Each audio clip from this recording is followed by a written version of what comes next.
Lucas capítulo 1, do versículo 39 a 56, eu escolhi uma história que é de muita maternidade para falar sobre o coração do Evangelho. Então eu começo dizendo para vocês que o cristianismo é uma religião maternal. E eu não digo isso por invencionice, por vontade de dizer o que ninguém diz, ou o que se ouve pouco. Eu digo isso porque, olhando para o texto do Evangelho, a história do Evangelho, a história do nascimento da fé cristã, ela é marcada no seu ponto de partida por maternidades significativas. Não qualquer maternidade, mas maternidades proféticas, maternidades que encarnaram também elas o divino. E aí eu ouso dizer que não apenas Jesus, o adulto que andou entre nós, é Deus encarnado, mas Maria, grávida de Jesus, é uma encarnação de Deus ali. É Deus a flor da pele, é Deus em carne e osso, é Deus com pele entre nós. E essa vai ser a conversa que eu vou ter com vocês. Eu preparei um texto que eu espero que abençoe os nossos corações nesse dia. Lucas capítulo 1, Evangelho de Jesus segundo Lucas, capítulo 1, do versículo 39 ao versículo 56. Você pode acompanhar comigo, eu preparei a projeção e você não vai ter dificuldade de acompanhar a versão que eu baseei nela a minha reflexão. Diz assim: levantando-se Maria por aqueles dias, foi apressada até a montanha, para uma cidade da Judéia, e entrou em casa de Zacarias e saudou Isabel. E aconteceu que quando Isabel ouviu a saudação de Maria, o bebê pulou no seu ventre, e Isabel ficou plena de um Espírito Santo, e levantando a sua voz com um grande grito, disse: bendita és tu entre as mulheres, e bendito é o fruto do teu ventre. E de onde me acontece isso, que a mãe do meu Senhor vem encontrar comigo? Pois eis que quando o som da tua saudação me chegou aos ouvidos, pulou de alegria o bebê no meu ventre. E bem-aventurada é aquela que creu, porque haverá cumprimento para as coisas que lhe foram ditas da parte do Senhor. E Maria disse: a minha alma engrandece o Senhor, o Magnificat, que todos conhecemos, e alegrou-se o meu espírito em Deus, meu Salvador, porque mirou a humildade da sua escrava. Eis que a partir de agora todas as gerações me chamarão bem-aventurada, porque em mim fez coisas grandes o poderoso, e santo é o nome dele, e a misericórdia dele é concedida de geração em geração àqueles que o temem. Olha aqui, que canção forte, olha que canção potente, nervosa, essa canção que entoa. Percebe que ela não canta qualquer canção, é uma canção dentro de uma revelação, de uma epifania, de um acontecimento, de um movimento revolucionário. Olha o que ela diz: e demonstrou força no seu braço, e dispersou os orgulhosos no pensamento dos seus corações, derrubou os dinastas, os reis, os poderosos, dos seus tronos, e elevou os humildes. Os esfomeados encheu de coisas boas, e os ricos mandou embora sem nada. Acolheu a Israel, seu escravo, recordado de misericórdia, tal como falou aos nossos pais, a Abraão e a semente dele para sempre. Maria permaneceu com Isabel 3 meses e regressou depois para a sua casa. Amém. Amém. Ore a Deus comigo mais uma vez.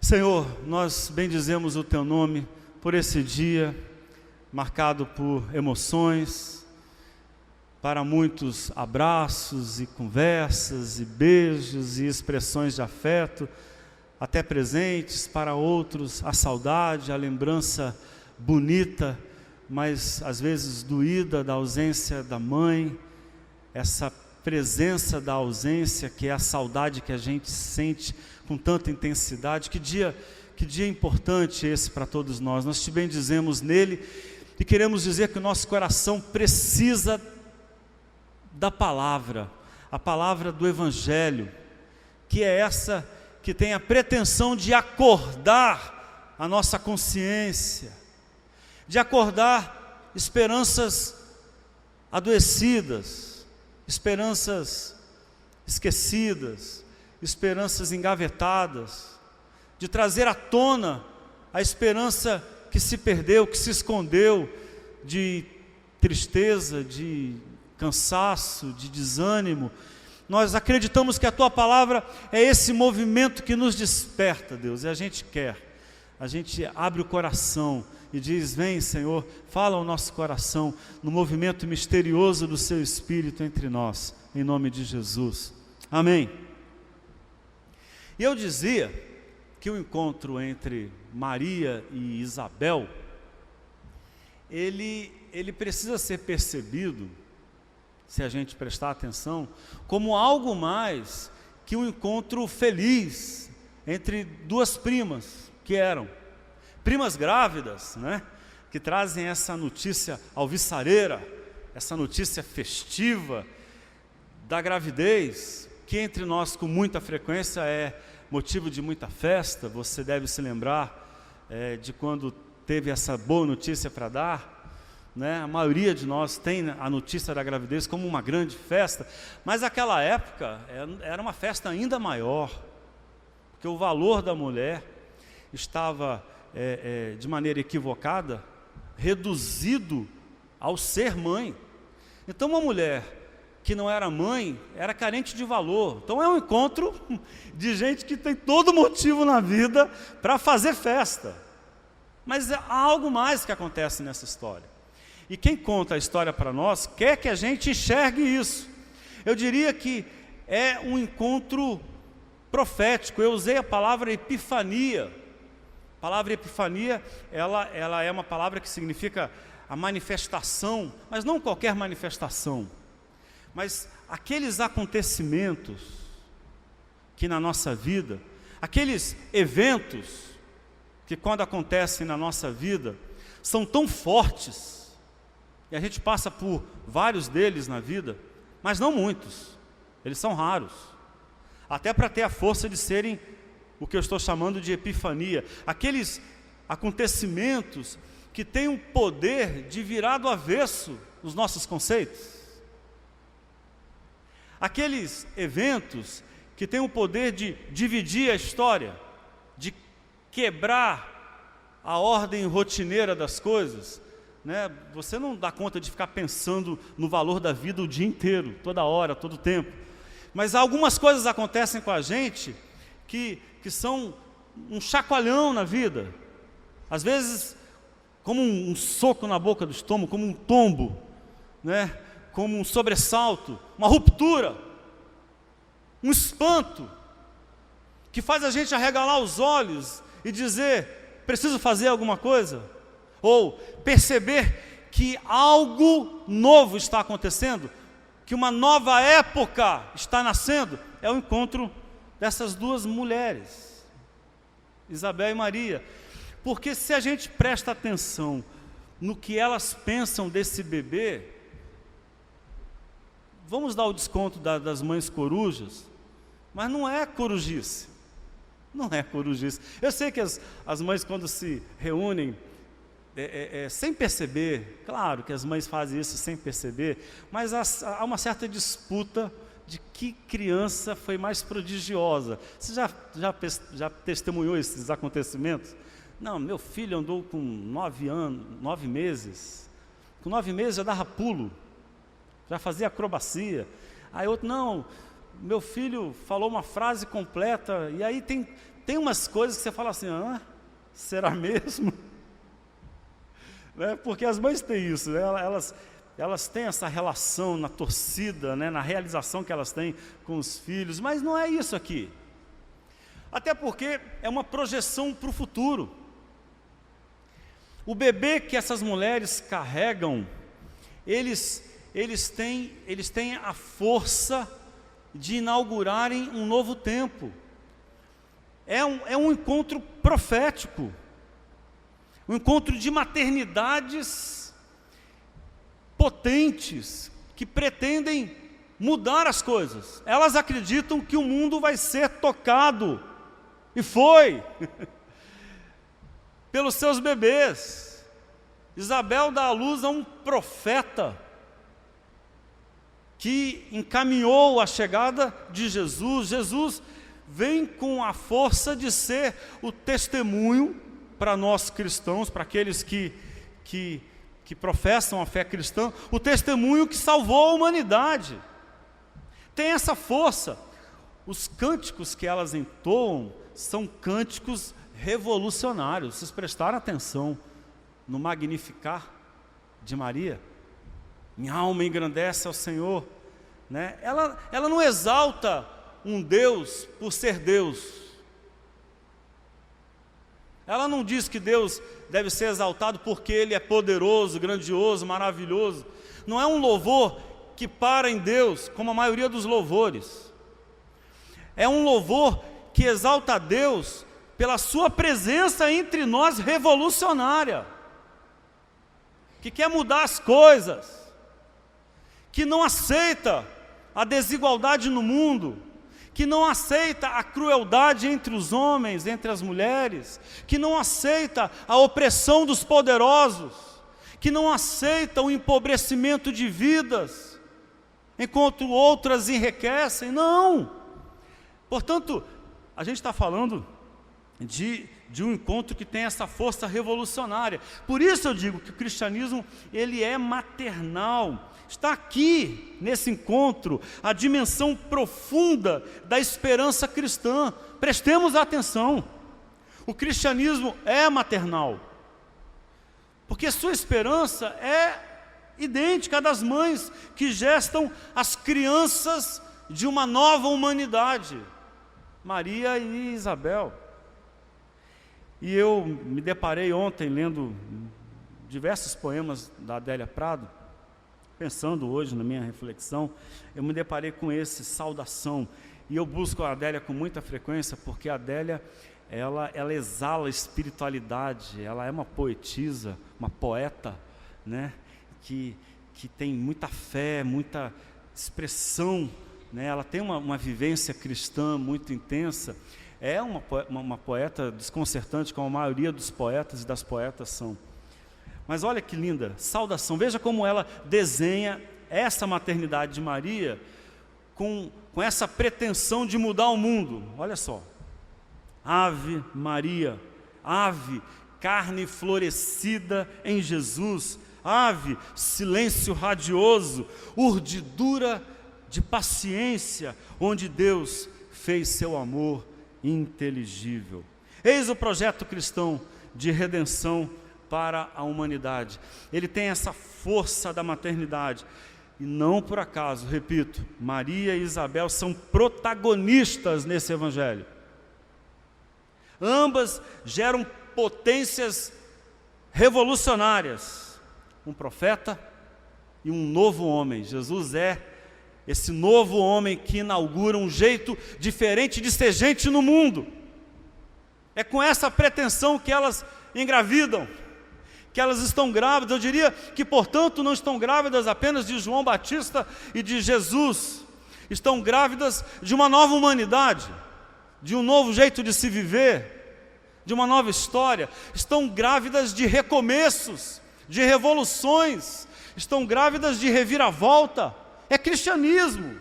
O cristianismo se confunde aqui com a gestação maternal de uma nova vida. É a fé cristã, certamente mais do que a metáfora, uma concretude exemplar. Cada mãe carrega um bocado de esperança no seu ventre. Essa é a pretensão do cristianismo. Também ele carrega no ventre da fé e das relações um projeto muito pretensioso, um projeto inquieto, que não quer que as coisas continuem do jeito que estão, um projeto de recomeços, é gestação de recomeços. E aí eu me deparei com essa imagem, não queria perder a chance de trazê-la para vocês. Vocês conhecem essa imagem, essa escultura? Ela é de Michelangelo, ela está na Basílica de São Pedro hoje. Eu pesquisei sobre ela ao vivo, porque a Basílica é gigante, né, é enorme. Ela é pequena, porque foi feita para uma sala de casa. Ela é a Pietà, a famosa Pietà. E ela descreve, se puderem apagar as luzes, eu agradeço, se puderem me ajudar, para a gente ver um pouquinho melhor, talvez, os contornos. Ela é uma obra belíssima. Se você prestar atenção, essa imagem me marcou muito. Maria, na visão de Michelangelo, ela cresce nessa imagem. Ela tem nos braços o corpo morto de Jesus. Mas ela fica enorme, né? É feito o amor de mãe. Por menor que seja o corpinho da mãe, com o filho nos braços, ela fica gigante. É assim que o filho se sente no colo da mãe, né? Abraçado por um amor enorme. E Jesus é um corpo de um homem, mas tem feições de menino no corpo da mãe, de Pietà. Não sei se vocês conseguem ver, mas a mão direita dela acolhe o corpo inerte, jogado do Cristo morto, e dá para ver as marcas na carne, né? A obra esculpida por Michelangelo em mármore, ela tem essa pretensão, como as obras da Renascença italiana, brincando com as luzes, com as sombras, para destacar e nos aproximar o máximo possível do sentimento da imagem que está sendo retratada. Mas há um último detalhe: a mão esquerda de Maria, Pietà significa piedade, né? Essa foi o nome que Michelangelo deu à sua obra. Há outras Pietás que foram feitas, mas essa é a mais famosa. Mas olha a mão esquerda dela, ela está entreaberta, um dedo como que apontando, e ela está descolada do corpo de Jesus. E parece, e os estudiosos dizem isso, que ela oferta, como uma mãe que diz: eu dei o Salvador a vocês, eu dei a vocês o Salvador, eu ofereci, eu gestei em mim aquele que pode mudar a história da humanidade. Obrigado, pode tirar a imagem. E diante da grandeza dessa experiência maternal, eu me pergunto, na fé cristã, nesse encontro de maternidades, o que a gente precisa saber para recomeçar? Essa maternidade, ou esse encontro de maternidades, que é uma epifania, um acontecimento redentor, porque ele indica, profetiza, avisa o nascimento de uma nova época. Nós vimos nos cânticos de Isabel e de Maria. O que é que ele pode nos ensinar sobre essa carência profunda para a nossa vida? Esse desejo de recomeço, de revolução, de mudança. O que é preciso para que os recomeços sejam possíveis? Eu fiz uma pergunta que é, na verdade, um desejo meu de suscitar curiosidade, vontade, essa percepção mais aberta de quantos recomeços você precisa para viver. De todos eles, óbvio, a pergunta ela já carrega uma resposta implícita: de tantos recomeços quantos forem possíveis para que a vida siga em frente. E o que é preciso na fé cristã, ilustrada nesse encontro de maternidades, para a vida recomeçar? Primeiro, São duas indicações que eu quero partilhar com vocês. Primeira, só haverá recomeço se a condição mais indigna puder ocasionar a mais surpreendente grandeza. Repito, essa é a pretensão da fé cristã. Só haverá recomeço se a condição mais indigna puder ocasionar a mais surpreendente grandeza. A maternidade de Isabel e de Maria acontecem num mundo de humilhação. Essas mulheres têm uma história de humilhação. Isabel, se você acompanhou a leitura dos evangelhos, a gente não pôde fazer isso hoje, mas eu sugiro que você confira depois. A história de Isabel é a história de uma humilhação, de uma mulher que não conseguiu ter filhos, que, repito, à sua época era uma marca de maldição, de impotência. Uma mulher que não tinha filhos à sua época, hoje nós evoluímos bastante nessa condição. A gente sabe que ser mãe não é a única possibilidade de uma mulher pode outras coisas além de ser mãe, mas naquela época ser mãe era a sua única chance de ser visível, de ter valor. Então, para Isabel, tornar-se mãe era tornar-se digna, novamente. A experiência dela tem essa força. Ela está feliz, e a história diz que ela ficou por 5 meses escondida, né? Talvez ali para conferir, né, se era isso mesmo. A sua celebração é maravilhosa, é a celebração de quem não tinha dignidade nenhuma e passou a ter.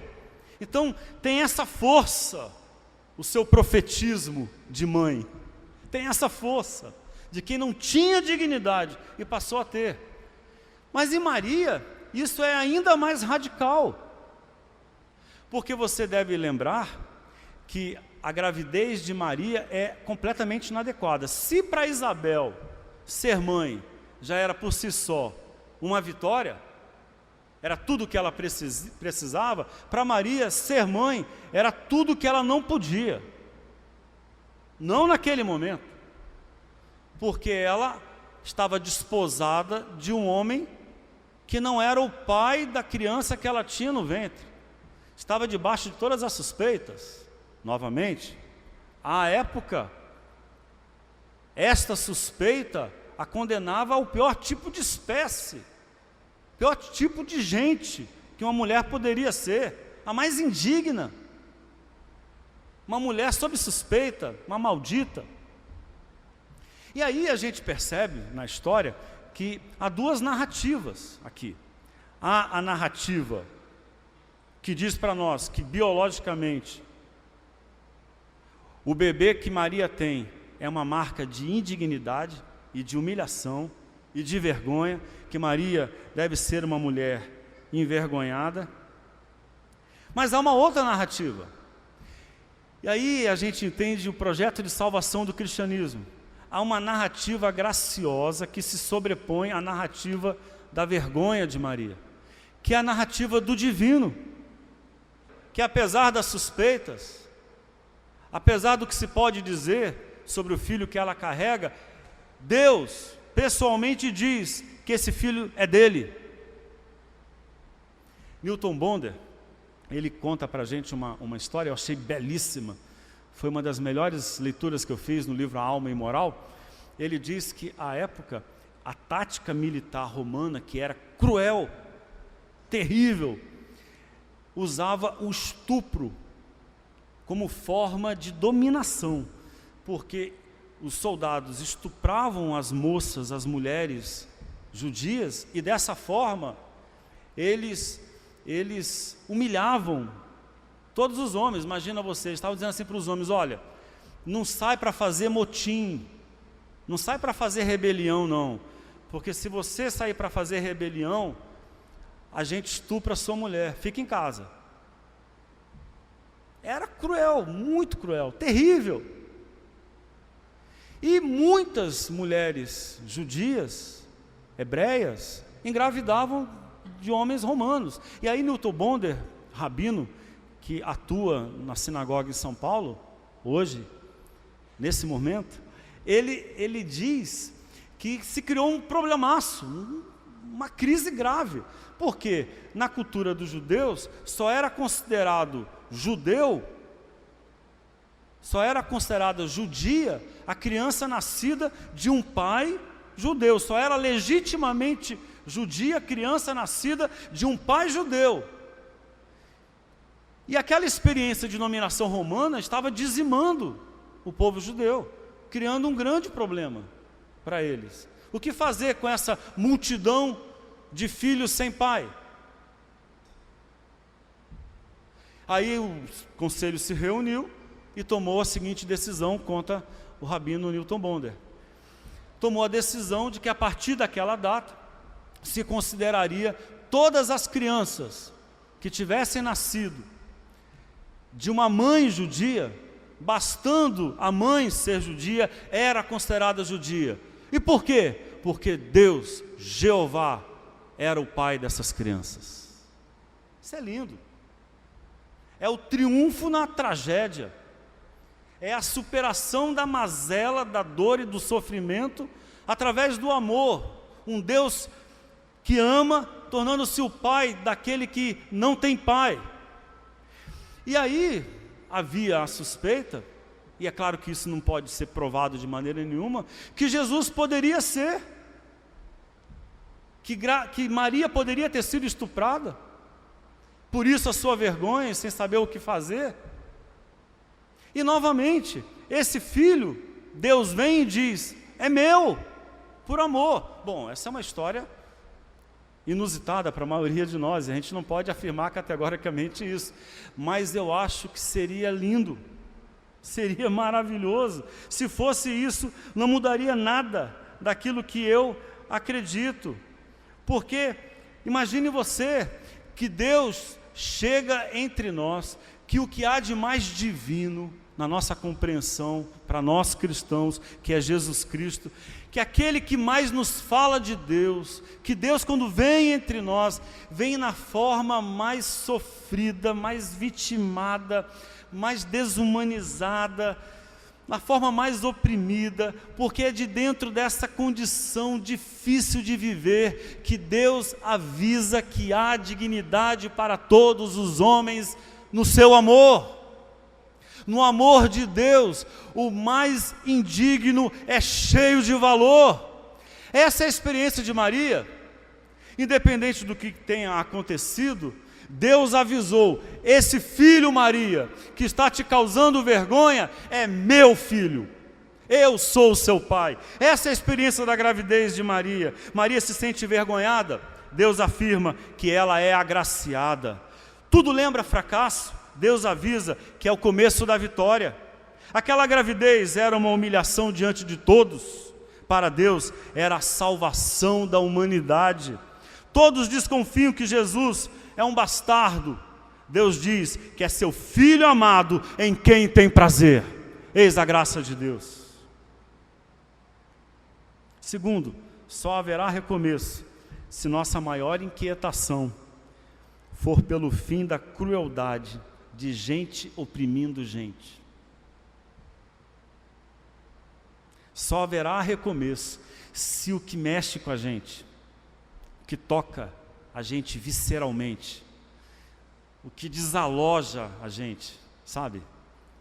Aquela cena que tira a gente do prumo, faz a gente perder o sono, faz a gente ter vontade de se mexer, de fazer alguma coisa, que faz a gente sonhar com justiça, que se torna a nossa maior aspiração, diminuir desigualdades entre pessoas, desigualdades sociais, que faz ser nossa mais profunda e dolorida inquietação, desejar o fim dessa crueldade, que é gente sendo oprimida por gente, esquecida por gente, desprezada por gente, usada por gente, gente oprimida por gente. quando Maria canta, eu disse para vocês, ela não exalta a Deus por ser Deus. Eu diria, inclusive, que no cristianismo, esse louvor, ele se torna menor. Deus, eu te amo porque você é bom, por si só, porque você é grande e poderoso. No cristianismo, esse louvor, ele é menor, porque no cristianismo o louvor enxerga algo maior em Deus, e por isso louva. E o que enxerga em Deus, o cristão, aquele que vê Jesus, que entende o testemunho de Cristo, ele enxerga um Deus que entre nós é um movimento revolucionário. É um Deus que é contra a desigualdade. É um Deus que luta por justiça. É um Deus que é contra a opressão, que na briga, na luta, nos conflitos humanos entre opressores e oprimidos, Deus está do lado dos oprimidos. É o que canta Maria. Maria exalta não qualquer Deus, mas aquele que é contra os orgulhosos. Essa gente que ama o poder mais que a vida. Olha o que diz o cântico: e demonstrou força no seu braço e dispersou os orgulhosos no pensamento dos seus corações. O Deus que aparece no louvor de Maria tem lado na política com os opressores, na luta com os opressores, o lado do povo pobre e oprimido. Deus tem lado. Deus não é neutro. O Deus neutro, o Deus isentão, o Deus em cima do muro, é o Deus dos poderosos. Interessa a quem tem a sua vida arrumada, né? Interessa aos abastados. Eu não falei abestados, eu falei abastados. A quem está com a vida boa, interessa que Deus não se meta, né? Interessa que Deus seja neutro. Um Deus que não tenha lado. Mas eu lamento te informar que o Deus cristão tem lado, não é neutro, e Ele está do lado dos pobres, dos oprimidos, dos esquecidos, dos marginalizados. Ele está do lado daqueles que sofrem. Deus no mundo luta pelo fim da desigualdade. O sonho de Deus, o sonho do reino de Deus é um mundo mais justo. Ela diz: derrubou os dinastas dos seus tronos e elevou os humildes. O Deus exaltado por Maria só existe na luta contra a fome e a desigualdade social.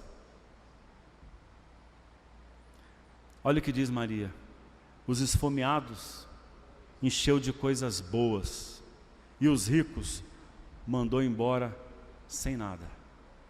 O Deus que Maria descobre grávida de Jesus é um Deus que quer mudar as coisas. É um Deus que nos move para mudar as coisas. Eis o nosso recomeço.